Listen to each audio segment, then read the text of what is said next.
So what's going on, baby? I'm great, man. Happy to be here. How you doing? I'm great, man. Haven't spoken to you in a while. How's everything been, man? It's been good, man. It's a blessing as it could be, in these times. But I can't wait to get back out there, bro. Yo, at I least need you to guys come have back been by out y'all. there. I miss it. I miss South Africa, bro.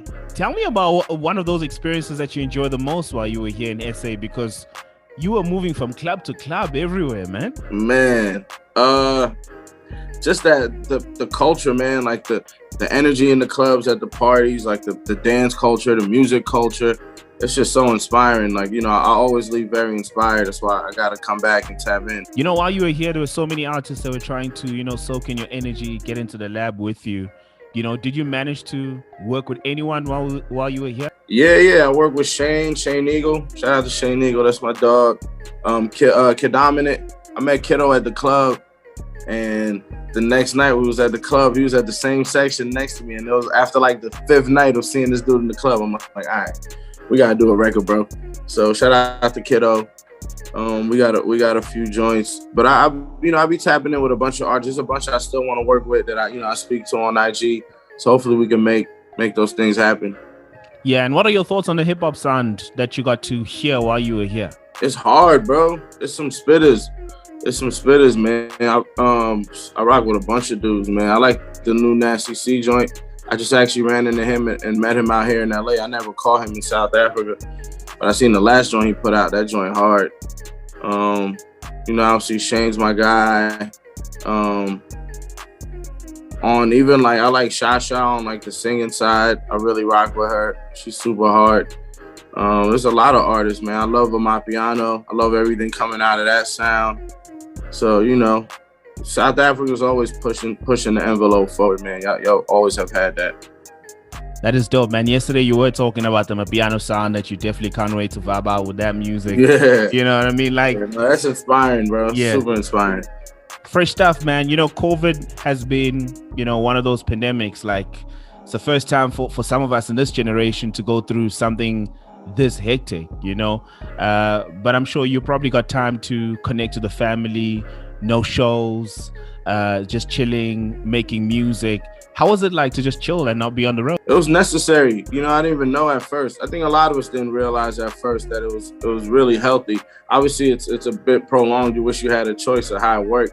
But I was even telling the homies, like, man, we should do this like every decade. Like, Society should just get like 6 months off. Like, you work this hard for 10 years. Because, we've been touring the past 10 or 11 years. So, like, man, I'm like home. I'm getting to really establish a home life and, like, see my parents more, see my nephews more. Like, I'm like, dog, we need this. We deserve it. So, take out the pandemic, but let's do this like every 10 years. Let's just take like 6 months and just chill. So what are some of the things that you discovered about yourself, that you possibly haven't tapped in a while? I'm a bomb-ass cook, apparently. Get out of here. What's that boss meal? What you need, I make it all. Like, no lie, I got a smoker in the backyard. I smoke what I do for Thanksgiving. I smoke some what I smoke? It was brisket. It was like Texas-style brisket. It was like 18 hours. I'm waking up drunk and spraying it every 2 hours. I'm getting busy out here. That's one thing I've been doing.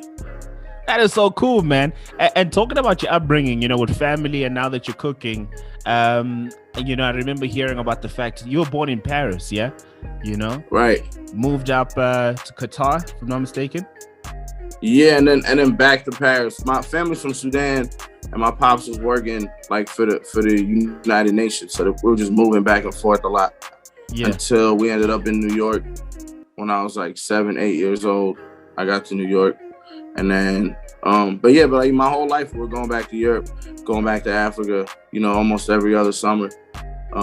So I always think that's probably the biggest part of my sound is that I come from all these places and that I've adopted a lot of the, the culture and the influence from certain parts of the world. So, and like, I always feel like I might not be, I guess, verbally that good at telling that part of the story because it's kind of like convoluted and you want to be relatable as an artist and say relatable things and my story is just kind of all over the place, but I feel like I tell it through my sound and the genres I choose to infuse.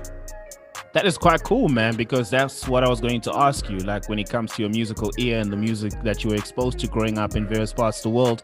And when it comes to languages, how many languages can you speak? Because there's French in the mix, there's Arabic, there's English, Yeah, you know? those are the three.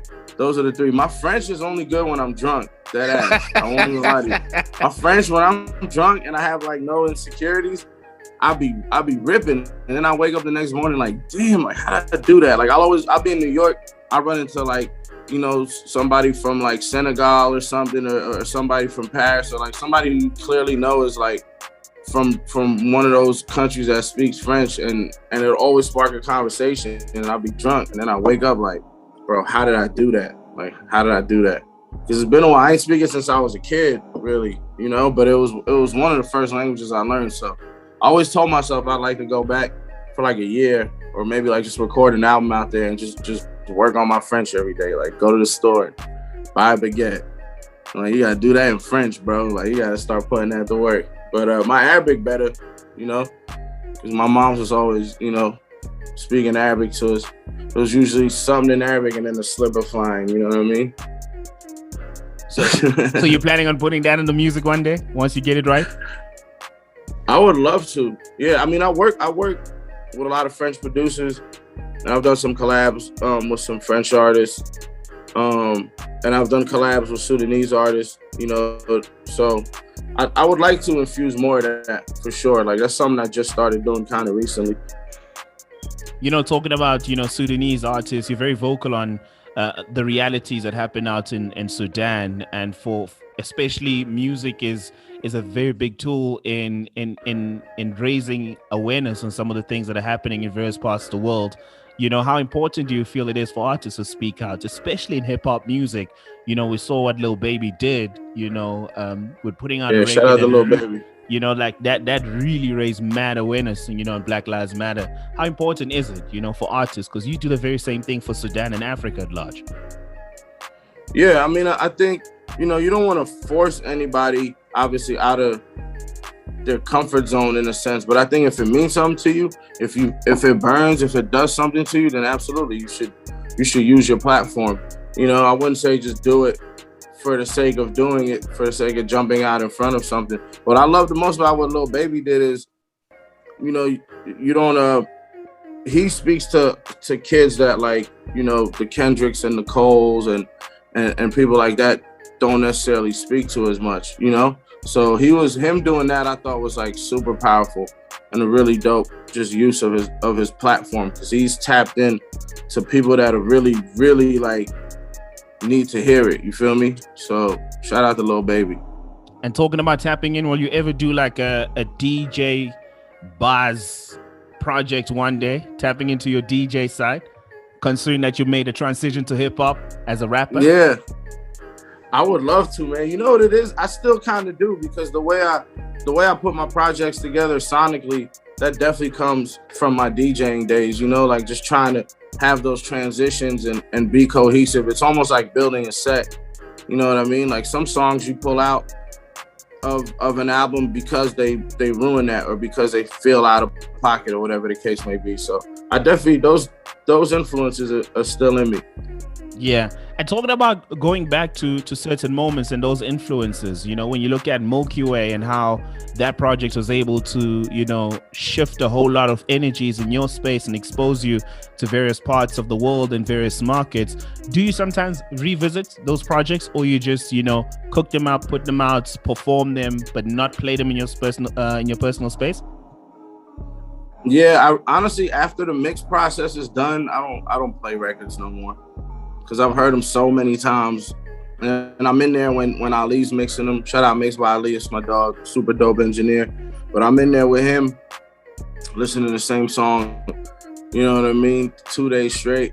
I don't know, I don't really revisit things. Honestly, I'll be honest with you, except the Jackie, because we did the Jackie so quick, and it came out so quick. You know what I mean? That it's still kind of like, I found myself going in the car and playing, and I was like, damn, I don't ever do that with my own records. You know what I mean? Because usually, like, I just have them so long, and they've been through like such a process with them that I'm like, I'm done with it. But I definitely been running the Jackie crazy. I just did it and put it right out. So it's just like, it's still new to me. Let's talk about the Jackie, man. Like, who is Jackie a person? Is it a place? Yeah, so in New York, there's obviously we have the 5 boroughs: Queens, Brooklyn, Manhattan, Staten Island, the Bronx. And there's different ways to get to each borough. But from Queens to Brooklyn, there's a parkway called the Jackie Robinson. It's like a 2-lane highway, super curvy, but there's no traffic lights. You just get on there and go. And it's named after Jackie Robinson, who's the first African-American baseball player that was allowed in the league. Like he integrated into the league. So, if you're in New York, if you're going from Queens to Brooklyn, you can be like, yo, I'm on the Jackie. I'll see you in a little bit, whatever the case may be. It's just a highway. So for us, I was explaining to Cole the story of like growing up in Queens, and, it's the summertime. You might go to a little festival. You might be on the train. You might meet some girl, chop it up, boom, boom. You try and link up with her, and like, she from Brooklyn, or like she from the Bronx. So you got to go to like a whole nother borough, and you pull up, and it's like 10 dudes on her block. And this dude like is her first boyfriend, and this dude is like her neighbor who's crushing on her. And so you get that energy as soon as you're just like you might as well be an out of towner if you're from a different borough. You know what I mean? These are really tight neighborhoods. So it was kind of like that joke of like, that's kind of like summer vibe in New York. And that's why we had to go get little TJ repping the Bronx, youngest in charge. Shout out to TJ.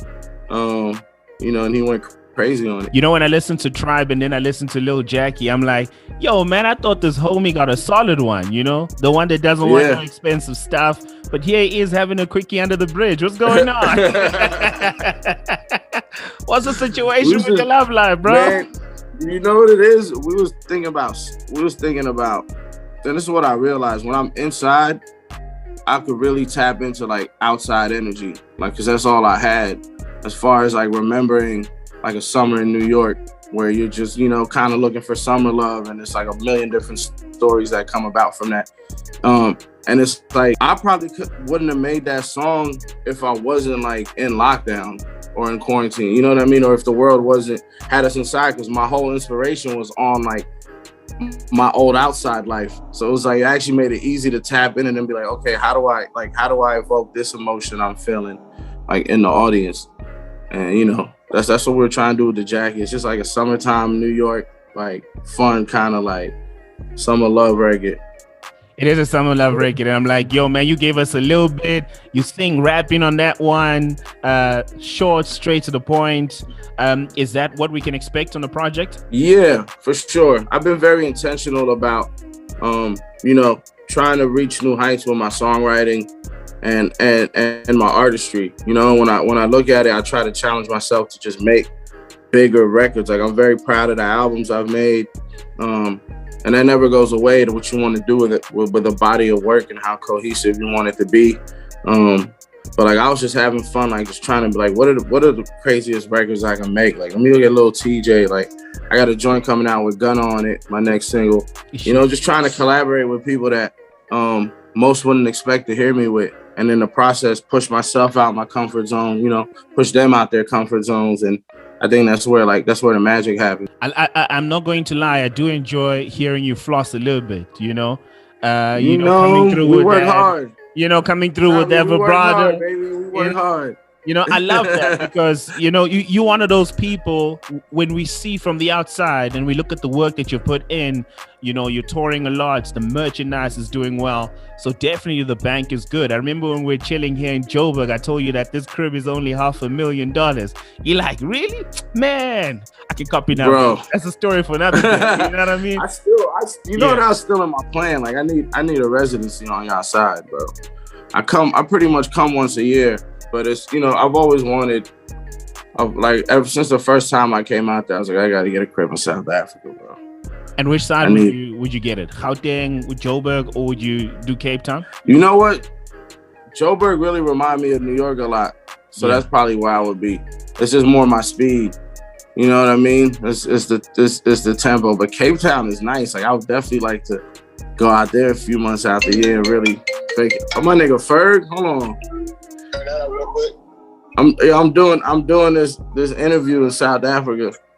Shout out to Ferg one time. Yo, what up, Ferg? Yo, I was calling to tell you he was on the radio right now. Let's go. Let's get it. That's fire, bro. Let's go. I just calling to show some love. My nigga, appreciate you, bro. I'm gonna be back out there soon. Alright, say that. My nigga won. My nigga peace. That is crazy. That's your homie. That's my nigga, man. Shout out ASAP Ferg. He said he just heard me on the radio in New York. Yeah.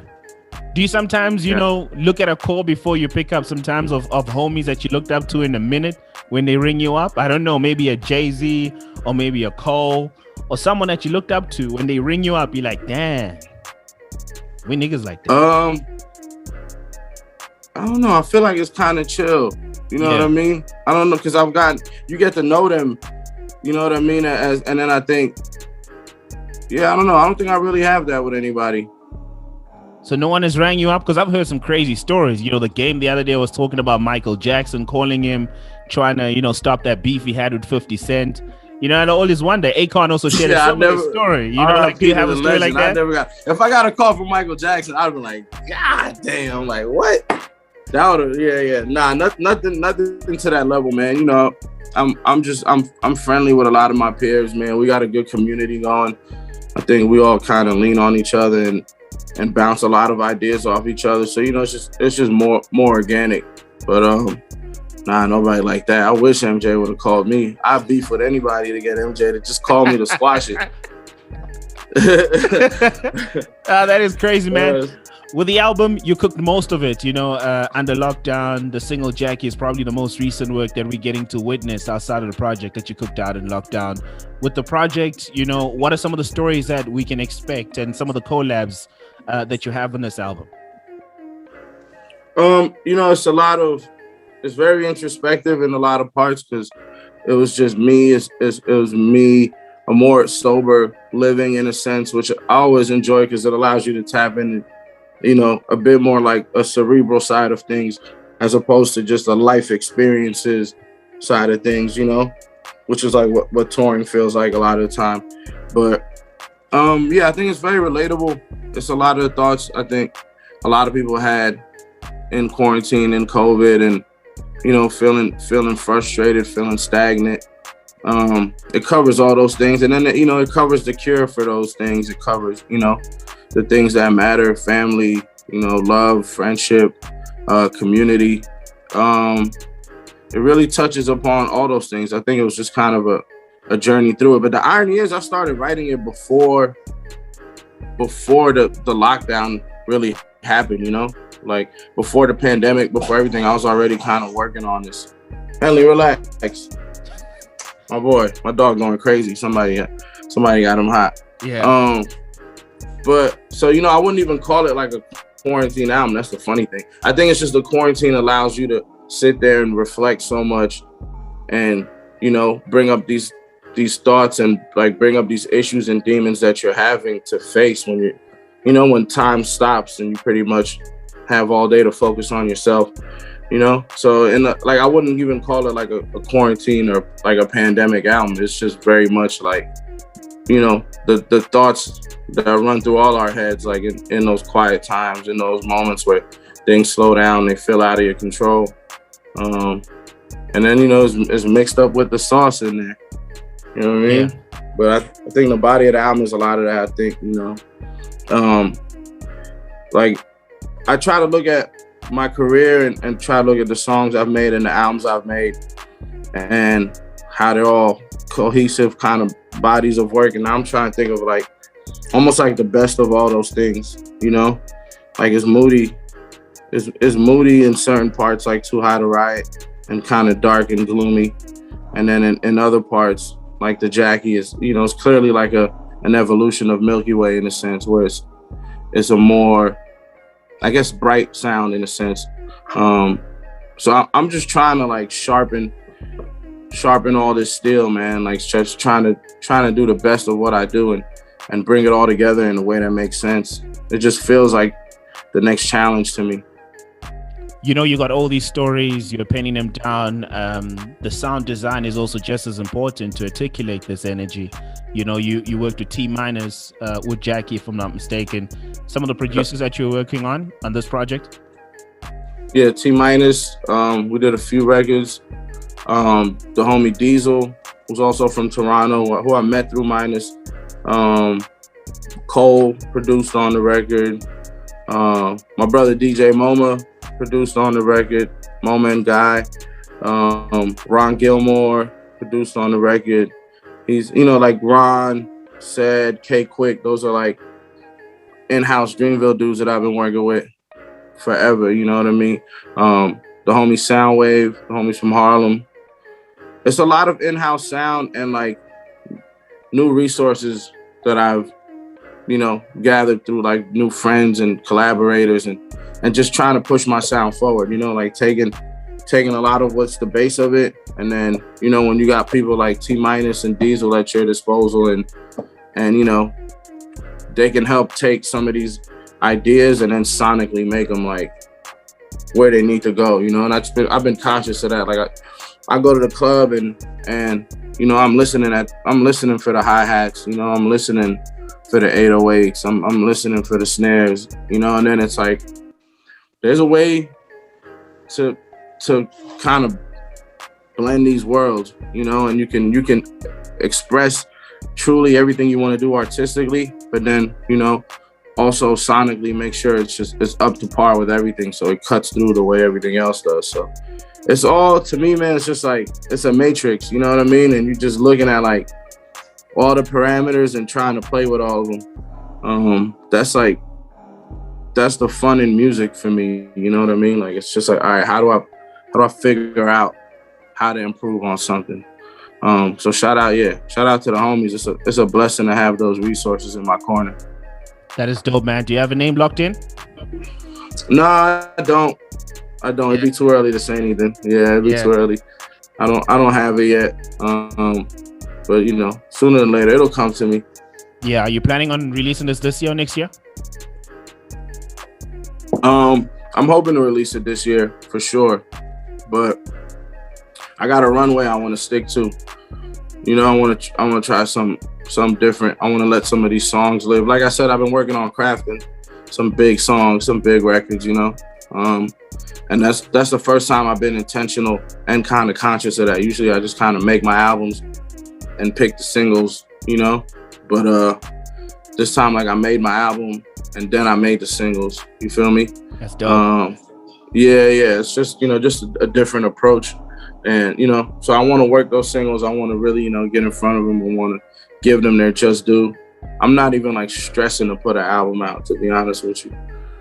Yeah, because, you know, like when I found out that Lil Jackie is actually the most recent work that you just worked on outside of the, you know, the work that you put in for the album, it got me thinking, like, right, you know, is this the leading single of the project, and will we find the Jackie song on their project?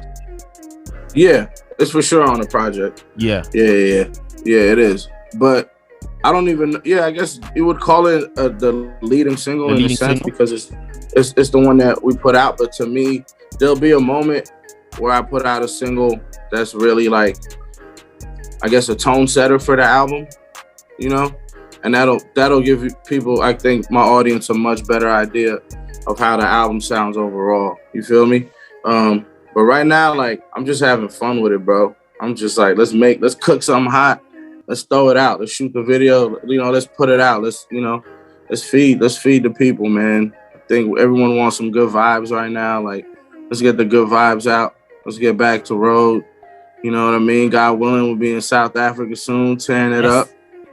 You know what I mean? We need Most def, bro. You know, before you dropped Jackie, I saw you had switched up the hairstyle. I was like, okay, the homie Baz on the new energy. I'm outside. You're outside right now. That's big outside energy.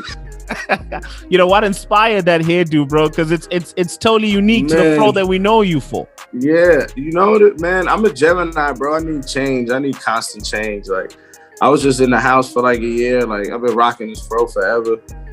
I'm like, let's just do something crazy. Like, let's do something different. Let's step back outside different. Bring some new energy. Like, you know, I was like in a cocoon, and I came out You know what I mean? I came back outside like, let's reapproach the world, bro. You know what I mean? I ain't taking nothing for granted. Not taking no time for granted. Not taking none of this life and career that we're blessed with, and just freedom to be artists and do the things we want to do. You know what I mean? It's rare, and I'm just grateful for all of it. So I'm gonna do whatever the hell I feel like, whenever I feel like. That is dope, man. Before I let you go, I gotta ask you this question because it's the biggest conversation on the ground this week. The Donda project that's dropping this Friday. Kanye West, how you feeling? I'm always tuning in. Kanye is an innovator, a trailblazer. Regardless of how you feel about some of the things he's done in the past few years, like publicly, I feel like, what's that line about like don't meet your heroes or whatever? It's like I never really met Kanye, so I'm just gonna take him for what he's given us sonically, and from that regard, like I'm always just gonna tap in, and try and be inspired.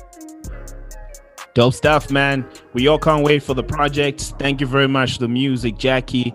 I'm a big fan of the visuals. Like you homies were just having fun and the camera was just rolling. Yeah, we had to take it to Queens one time. We had to put on, for sure. That was a little bit of 1942 Don Julio, and a little bit of Queens. That's what you get. Yeah. I hope on the album you're gonna be flossing a little bit more. I'm a big fan of that energy. You got a 10 on you. I'm like, oh yes, Bass. Yes. Oh yeah. Nah. It's that energy's real. Yeah. It's coming for sure. Yeah. Most def, man. Thank you very much for this conversation. Truly appreciate you, brother. And hopefully when, the doors open, you can bring the Jets this side and party it up. I'm on the first thing smoking, bro. I'm pulling up. One love, Say man. less.